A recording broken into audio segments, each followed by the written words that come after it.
Monkey Circus wants to know my favorite hacks when I have to fly somewhere. I roll my shirts. Yep, I roll my shirts. I roll my shirts in the house as well as for packing because, I mean, so I have 4 t-shirt drawers in my closet. 2 are for commerce, that's the Savage and the Tested shirts, and 2 are for weekends, and those are all the other shirts, all the other t-shirts. I have maybe, probably 75 t-shirts. I have a lot of t-shirts in active rotation. So rolling is without a doubt the best way, and it's the best way for me to be able to see them. I've got a whole system and everything. Other favorite travel hacks, you know, back when I was making television money, I invested in a Rimowa aluminum suitcase, and I actually was at one of the TED conferences I went to. One of the swag gifts was a soft Rimowa, and it remains my favorite suitcase. The soft Rimowa, it fits a lot, and it fits a lot more than the hard aluminum clamshell Rimowa, Rimowa. These are overly expensive airline luggage, but they're pretty bulletproof. I had a flight attendant tell me that that's what I should get if I wanted the bulletproof one, and I've had them for years, and I love them. Another travel hack is that I fly with Jacobsons flake salt. I not just a kosher salt. I fly with a little tin of Jacobsons flake salt, and I gotta tell you, it has saved so many room service meals. My other travel hack is that when I land, I'm often not actually hungry if I've been traveling all day. I have this weird thing. I'll just be like so sort of wired from travel, I'll want to go to sleep. But my go-to, never fail hotel room service hack is that there's almost always a grilled cheese sandwich on the kids' menu, and it's usually pretty great. Flake salt, grilled cheese, rolling my shirts.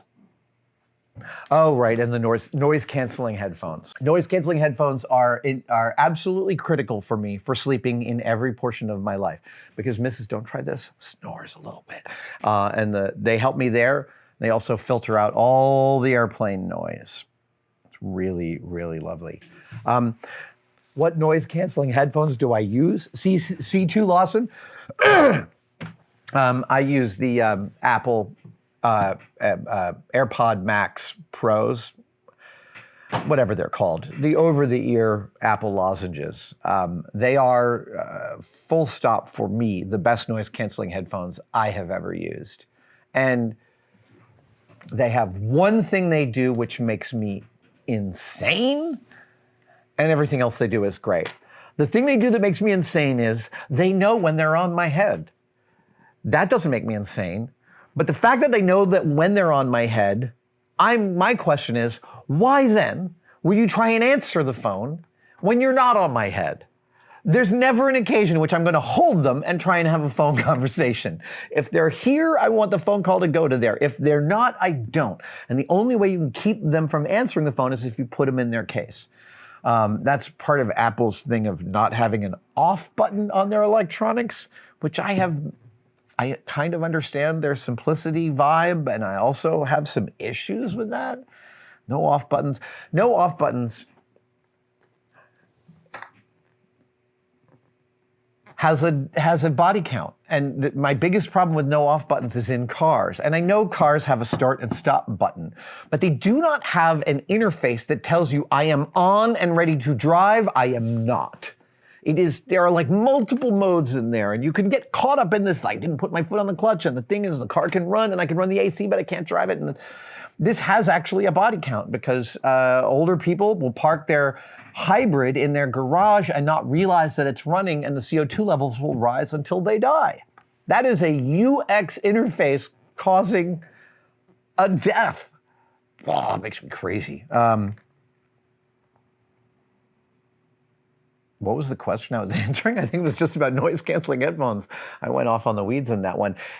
Colton McCranie asks, I know you have an obsession with boxes and cases. How do you pack for cosplays for travel? It has always been a... I have a couple more vault questions, so I'm going to answer those in a minute. But it has always been a catch-as-catch-can solution. When I travel with my Captain America Winter Soldier, I use the cube that I built for it, and I check it, and every single time the TSA looks in it, at this point, I think it's just for sport. However, Norm Chan just revealed to me a rolly deep suitcase. It's only checkable. It'll never fit in the overhead bin of anything, but it's stupid lightweight. It's easy to roll, and I bought myself one, and I'm about to take it. I'm about to take it on a long trip I'm doing. Because it holds frickin' everything, and it's perfect for cosplay. We will include a link in the description. Do you remember the name off the top of your head? Nah, no, we don't. It's a terrific, terrific suitcase. So that's what I'm going to use this summer. There's a reasonable possibility I will be at San Diego Comic-Con, and if I do go, I will be bringing a costume, and if I do, it'll be going in that case. August McKenna asks, I want to add Velcro to my tested shop apron to use with my demerit badges. What is the color name for the main apron canvas? Let's see here.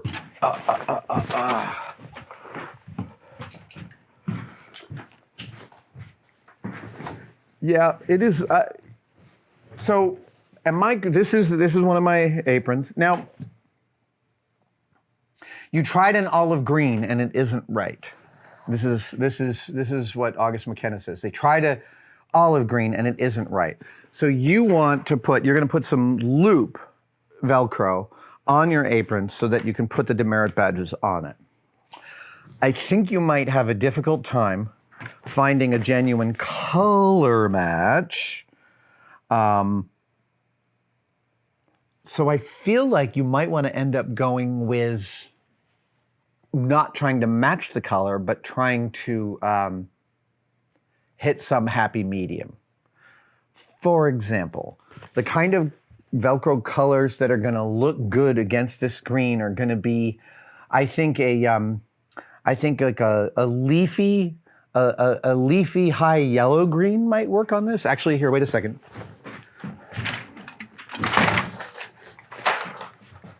I know this is weird for me to pull this out, but this ladder's in the background, and this green isn't a bad green. We're just dressing up the shop for a party, but that's not a bad green. The other thing is, I often think about color in terms of complementary and extreme non-complementary. So the opposite end of green on the color spectrum is red, and sometimes a muted red can look spectacular, like a dead blood red could look spectacular in loop Velcro on this.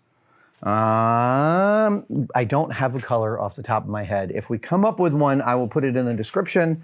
I'm looking forward to seeing what you execute there. All right, let's see here. Thank you for watching that video. Are you as sick of the tosses to membership as I am?